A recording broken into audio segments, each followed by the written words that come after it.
Bismillahirrahmanirrahim. Assalamualaikum warahmatullahi wabarakatuh. Alhamdulillahirabbil alamin. Allahumma shalli wa sallim wa barik ala sayyidina Muhammad wa ala ali sayyidina Muhammad.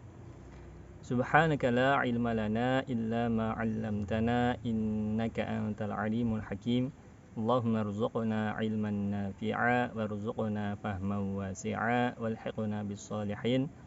Allahumma atliq alsinatana bitilawati kitabikal karim warzuqna tilawatan sahihatan fasihatan tardahu ya rabbal alamin.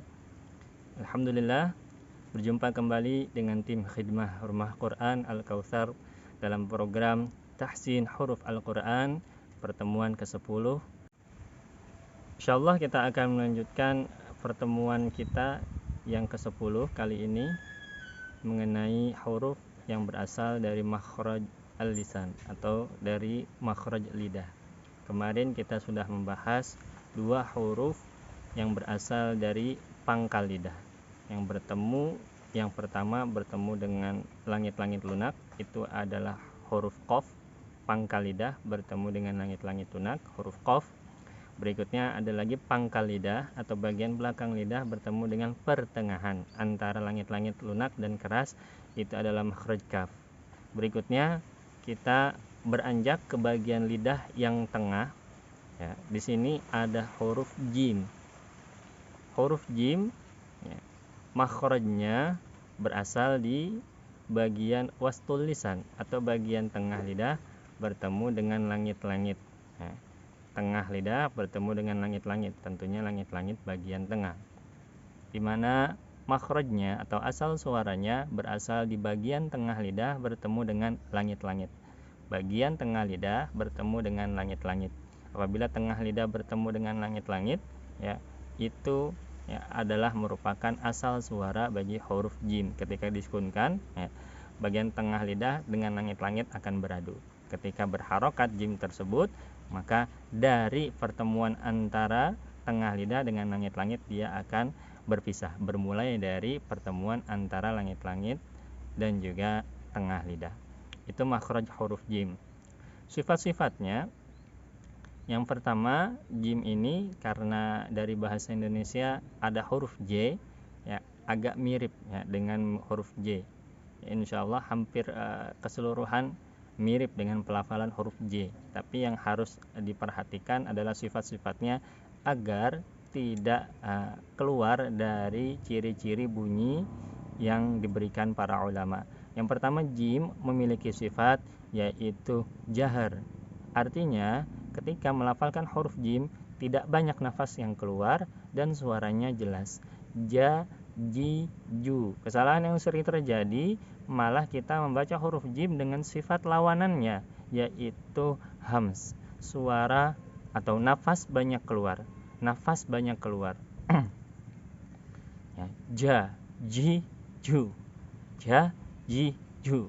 Nah, ini merupakan sebuah kesalahan karena sifat yang harus dimiliki huruf jim dia adalah jahar, tidak banyak nafas yang keluar. Ja, ji, ju, bukan ja, ji, ju. Itu yang pertama. Yang kedua, jim memiliki sifat yang namanya syiddah. Artinya ketika jim ini dilafalkan, apalagi ketika sukun, suaranya kuat, suaranya tertahan, tidak berjalan. Aj, ya, ij, uj, ya. Karena kuat ini dia memiliki sifat lain, ya, yaitu qalqalah yang membuat kekuatan ini tidak membuat kita sulit. Ije, ya, kita pantulkan kembali. Aje, uje, seperti itu. Yang berikutnya, ya, jim ini karena memiliki sifat syiddah, ya, hati-hati ketika kita melafalkannya dengan sifat yang kebalikannya yaitu rohwah. Ja, ji, ju. Nah, jangan kita campur dengan huruf zai, ya. Za, ja. Jadi lembut bacaannya, ya. Tidak seperti sifatnya yang seharusnya kuat dan tidak berjalan suaranya. Berikutnya sifat yang dimiliki huruf jim adalah istifal. Ketika menyebut huruf jim haruslah suaranya ke bawah, tidak menuju ke atas. Ja bukan jo, ji bukan ju, ju bukan ju, Aje bukan ajo. Ije bukan ijo. Uje bukan ujo. Berikutnya, jim memiliki sifat yang namanya infitah. Ketika menyebutkan huruf jim, suara haruslah membuka, tidak mengurung. Aje, enggak aju. Ije, tidak iju. Uje, tidak uju. Nah, berikutnya, sifat yang memiliki huruf jim juga adalah qalqalah. Ketika melafalkan huruf jim, haruslah ketika disukunkan kita memantulkan suara tersebut. Aje, ije, uje. Karena jimnya huruf tipis, maka bunyi pantulannya atau qalqalahnya juga tipis. Aje, jangan aju. Ije, jangan iju. Uje, jangan uju. Nah, itu dia. Kita lafalkan bersama-sama. Bismillahirrahmanirrahim. Ja, ji, ju, baje, bije, buje, ajja, iji, uju, jamja, jimji, jumju, janja, jinji, junju, al-hajj. Jadi ketika jim bertasydid karena dia qalqalah, maka agak ada sedikit jeda. Al-hajj. Kenapa? Karena di dalam jim tasydid tersebut ada dua huruf jim. Yang pertama jim sukun, yang kedua jim yang berharokat. Jim yang pertama jim yang sukun, jim yang kedua jim yang berharokat. Kita mengqalqalahkan huruf jim yang kedua. Maka dari itu suaranya seperti sedikit terjeda. Al-hajj. Tapi jangan terlalu lama. Seperti ini. Al-hajj. Nah, itu terlalu lama. Atau tidak ada jeda. Al-hajj. Kita akan menghilangkan satu kandungan jim di dalam jim tasydid tersebut. Berikutnya minasyaitonir rajim. Ju'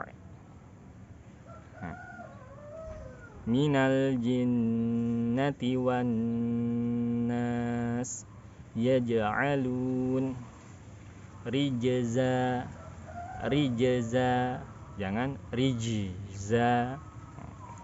Kesalahan-kesalahan yang sering terjadi ketika menyebutkan huruf jim, yang pertama adalah menyebutkannya dengan banyak nafas. Ja, ji, ju, ya. Tidak sesuai dengan sifat jim yang seharusnya jahar. Jahar artinya suaranya jelas karena tidak banyak nafas yang keluar ketika melafalkan huruf jim tersebut. Maka hurufnya haruslah jelas, tidak banyak nafas keluar. Ja, ji, ju, nafas tidak banyak keluar.